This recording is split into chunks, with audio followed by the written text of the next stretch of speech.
পেঁয়াজ আর লঙ্কা হালকা একটুখানি।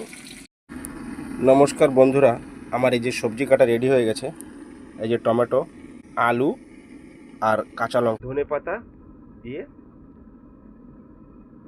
দিয়ে ডিমের ঝোলটা বানাবো। কিভাবে বানাই আমি আপনাদের দেখাবো। ভাত হয়ে গেছে, এই যে ভাত থেকে আমার এই যে দেখুন ধোয়া উঠছে। এখন ভাতের ফ্যানটা আমি ঝরাবো। বন্ধুরা, সবজিটা কিভাবে বানাই সেটা আমি আপনাদের দেখাবো। বন্ধুরা, ডিমটা ভালো করে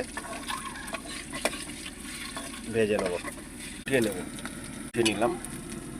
বন্ধুরা, এই যে ডিম ভাজা হয়ে গেছে।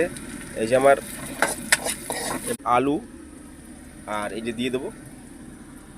বন্ধুরা, এক এক করে দিয়ে দেবো। এই যে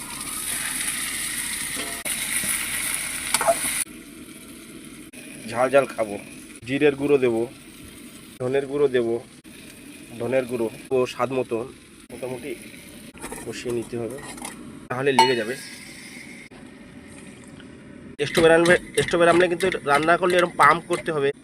দেখতে পাচ্ছেন আলুতে গরম মশলা দিয়েছি, পরিমাণ বরাবর দিয়ে দিয়েছি। বন্ধুরা, জল দিয়ে এই যে দুটো ডিম আর একটু রসুন থেতো করে দেবো।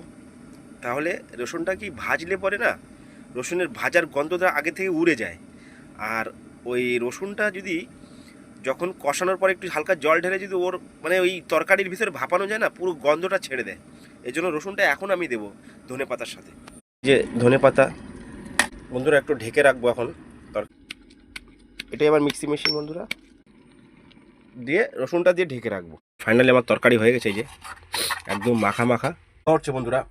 আর এই যে রসুন দেখো, আমি রসুন আদা থেতলো করে দিয়েছি। রসুনের গন্ধটা পুরো তরকারিটা এত সুন্দর রসুনের গন্ধ বেরোচ্ছে, খুব সুন্দর। আর ধনে পাতা, এই যে।